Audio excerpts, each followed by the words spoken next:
2, 1. Welcome to Antimatters. Welcome to ANN News.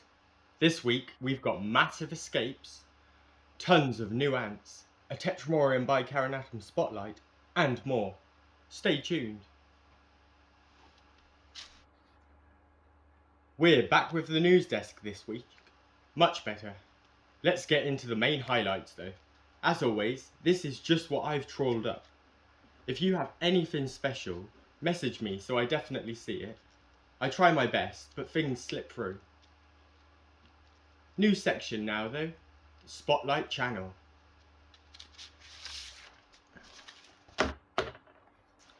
This week's Spotlight Channel is Ant's Hood and his Solenopsis playlist.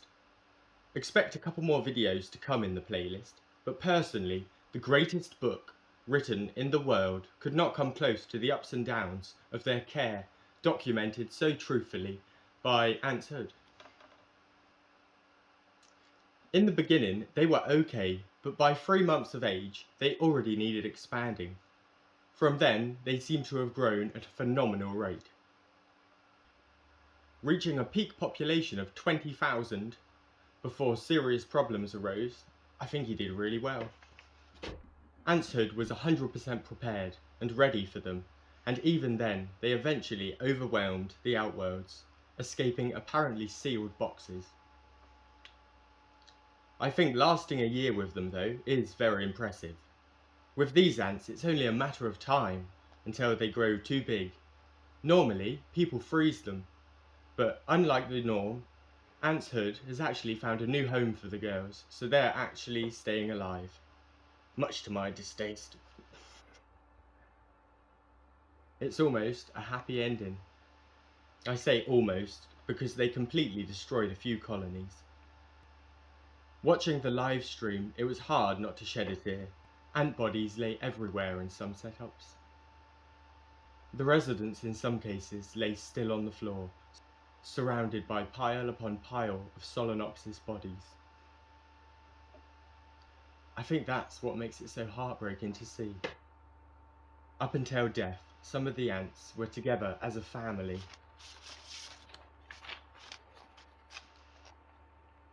They were fighting so hard, destroying one fire ant after another, but the numbers eventually overwhelmed them. They died a truly honourable death though. Together for the same cause, they gave it everything they had.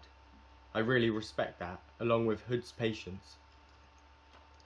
The moral of the story, Solenopsis are definitely not a suitable species for keeping, to be honest. Opinion of a certified fire ant hater. Burn them all! Burn them all. The reality is like an alligator in a bathtub though.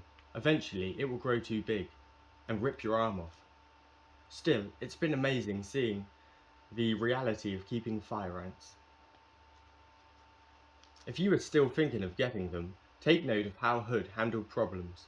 The decisions he took were faultless, and he routinely went above and beyond, caring and maintaining them.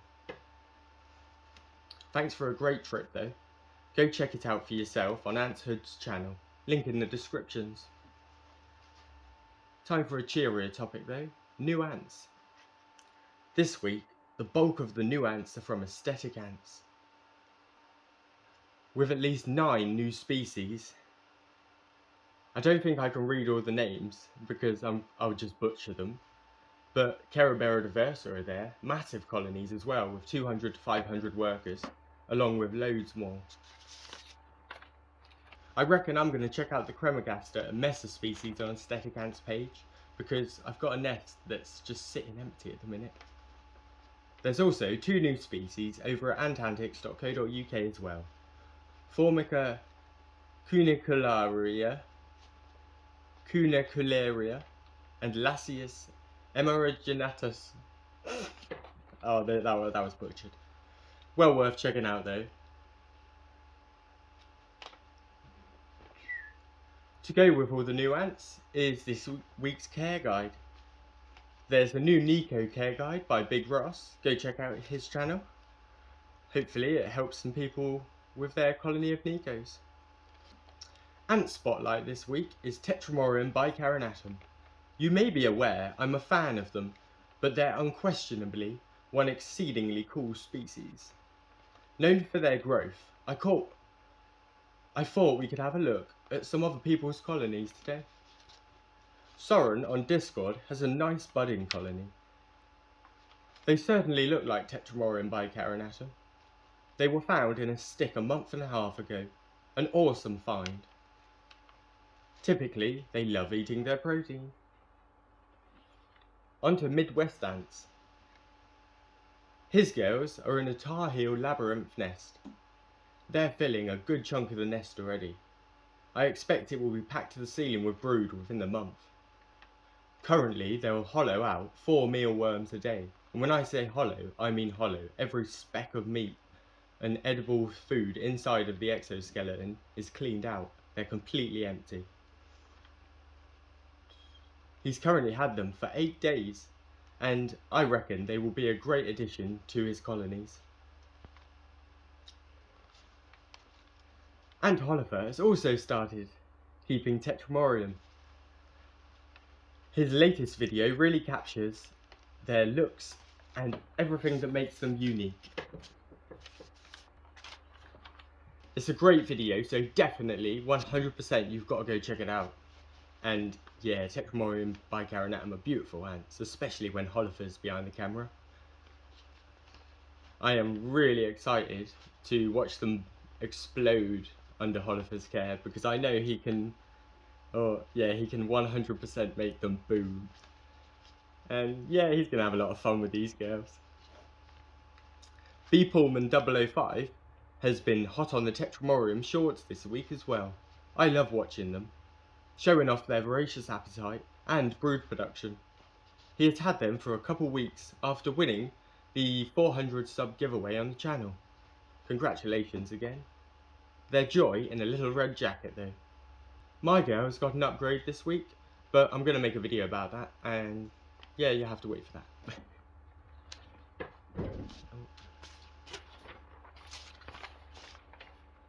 President PJ Grant also has a stunning 4-month-old colony. There are some of Antics queens in here, mixed with some of mine. They merged absolutely fine, which was really nice. Ninaturu has also merged her 3 colonies with only minor scuffles. This is normal, but not 100% reliable. Sometimes they will have a fight. It's uncommon though. Apart from their insatiable hunger and amazing brood production, they're notably inbreeding, and also able to be collected from captivity, so no wild ants are disturbed. They are an invasive species though to many areas of the world. If they're not in your country yet, make sure you keep a lid on, because they can fly. The YouTube stream has been busy this week with glorious ant content. Some of my favourites this week have been Ant's Ant. He made one of his great anting videos. I really love his anting videos, and it's not just the ants, because he's walking around like lovely places in America, and it's just great to see the views and how it is in another country, to be honest.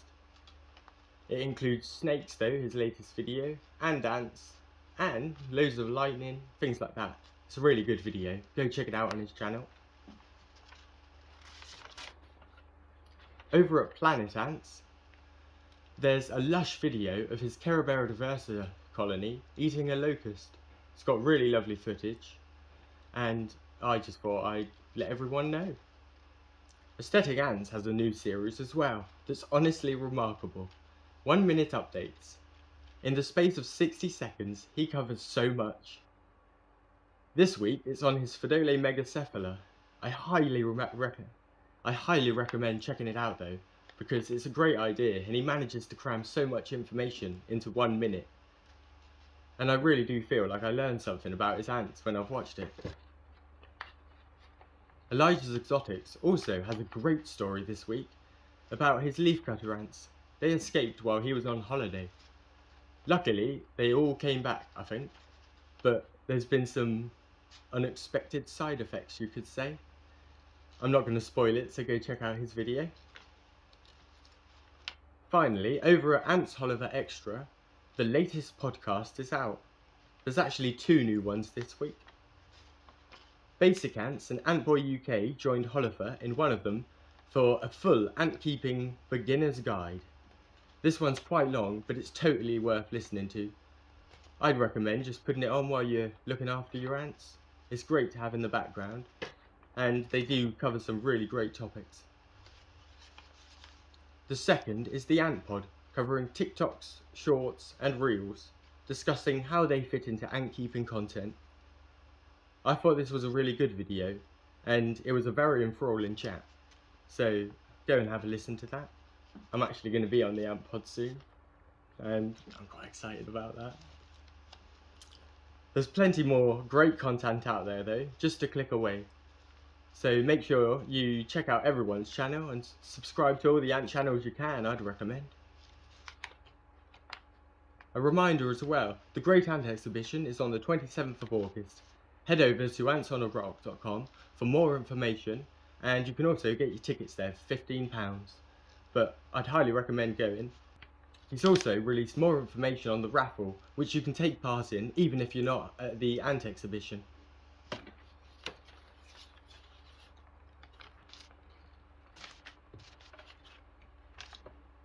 Over to the weather room, which doesn't actually exist. They ask you how you are, you just have to say that you're fine when you're not really fine, but you just can't get into it because they would never understand. Hello everyone, Weatherman Antimatters here. I'm at the beach at the minute. It's my own private beach. I don't know if you can see it. I got my little kayak. Yeah, anyway, the weather this week is going to be hot, hot, hot. Hotter than your mother. Maybe I shouldn't add that bit into the final cut. But yeah, while I'm here as well, while I'm at the beach, I managed to find myself a Lassius species queen. Ta-da! Got a little beauty in the tube. There we go. But yeah, this week, keep your ants cold because it's going to be hot, hot, hot. Put them on the floor if you have to and cover them with a damp towel. And put a fan on them. That's highly effective. But yeah, whatever you do, keep them cool. Back to the studio. That's it for this show though. As always, I hope you enjoyed. Stay tuned for next week. Thanks for watching. Have a fabulous week. From everyone at ANN News, I'm ANTYMATTERS, and you stay anti. Bye. Fucking